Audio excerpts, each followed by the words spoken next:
Bonjour à vous, aujourd'hui 1er février 2021. On vous revient avec un état de situation comme promis sur la négociation du secteur public.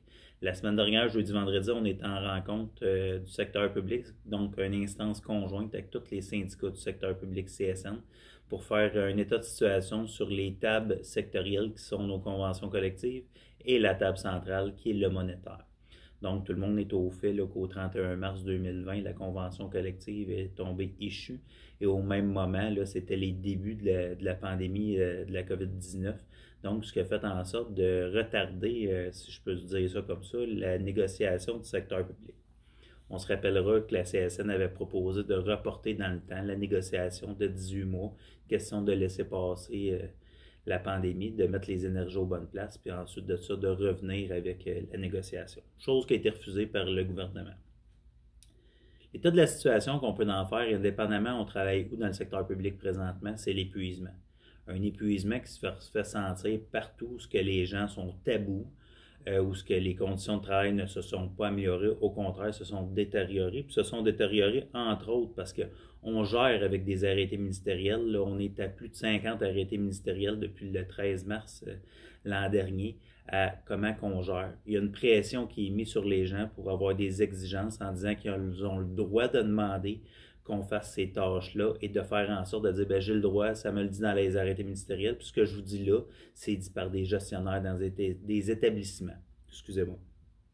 Qu'il faut penser à l'équipe, puis il faut réfléchir pour l'équipe, puis d'en faire plus. Toujours d'en faire plus, mais sans aucune reconnaissance et se battre pour se faire reconnaître qu'est-ce qui est des droits.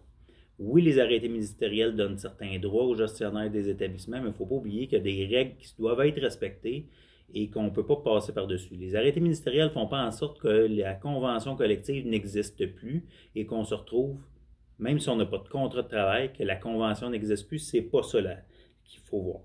Puis on ne se le cachera pas, là, on le voit syndicalement, là, on le voit ici au niveau scolaire, du soutien scolaire, mais on l'a entendu dans les soutiens cégep, on l'a entendu au niveau de la santé, des démissions, on en reçoit quotidiennement. Où ce que c'est, ça confirme que les gens abandonnent le navire parce qu'ils sont tabous et cherchent à améliorer leur sort. Et là, on ne parle pas de personnes qui viennent de rentrer dans les organisations, on parle des gens que ça fait 10, 12, 15, 20 ans qui sont au service, que ce soit dans notre cas du centre de service ou du 6 des Laurentides, admettons, les gens abandonnent pour essayer d'améliorer leur sort. Qui pense à nous en ce moment? Personne. Je pense que ça a été démontré, je vous l'ai répété plus d'une fois, le personnel de soutien est là depuis le début de la pandémie, on a mis l'épaule à la roue, tout le monde a participé, ça, il n'y a pas personne qui peut remettre ça en doute. Vous êtes plusieurs à nous interpeller durant la dernière semaine, vous avez vu dans les articles de journaux qu'il y avait des syndicats qui avaient été chercher des mandats de grève. Bon, il faudrait juste ramener, mettre dans le contexte que ces mandats de grève-là, ce que ça dit dans ces mandats-là, c'est que la grève pourrait être exercée au moment opportun.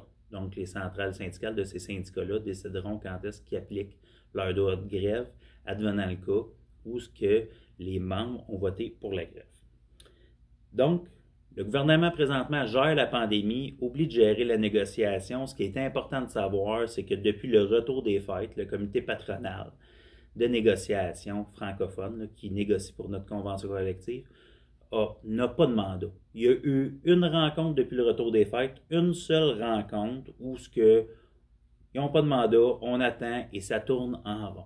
Donc, il y a un manque de respect. Il y a deux discours qui est tenu par le gouvernement Legault. Le discours de oui, les employés de l'État sont importants, il faut négocier, il faut faire des blitz, il faut aller vite, chose qui s'est pas faite avant le temps des fêtes et chose qui ne s'articule pas encore en janvier, là, qu'on vient de terminer. Là, ça s'est pas articulé, on commence le mois de février déjà.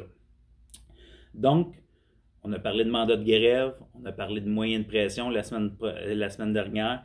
Là, ce qu'on veut voir avec vous, c'est comment on va articuler une augmentation des moyens de pression pour faire en sorte de voir vers quoi qu'on s'en va, puis comment vous voyez les choses si on parle de grève, si on parle d'accentuer les moyens de pression, de quelle manière vous voulez que ça se fasse, dans quel contexte, et tout ça en tenant compte des mesures sanitaires présentement là, qui nous mettent, on ne se le cachera pas, certaines limites dans l'application des choses qu'on veut faire.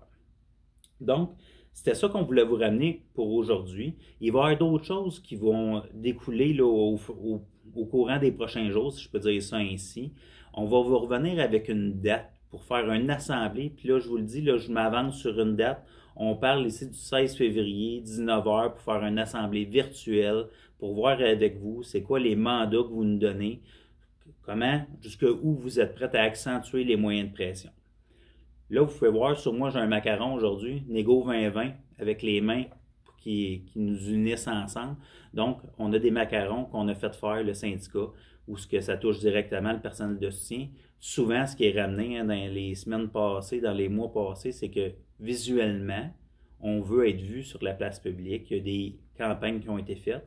Donc là, le but de ce macaron-là, puis je vais vous en montrer d'autres, c'est de les porter à l'extérieur, pas pour porter à l'école. Vous nous le dites vous-même, le t-shirt est fait pour être vu à l'école, le cache-cou tubulaire, même chose. Là, on veut faire à l'extérieur, faire voir notre négociation.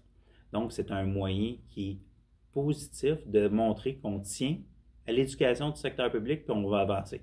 Donc, de porter sur votre manteau d'hiver, la tuque, la sacoche, le sac en bandoulière, peu importe, de porter ces macarons-là. On en a 4. Tout le monde va en recevoir un comme ça, Négo 2020.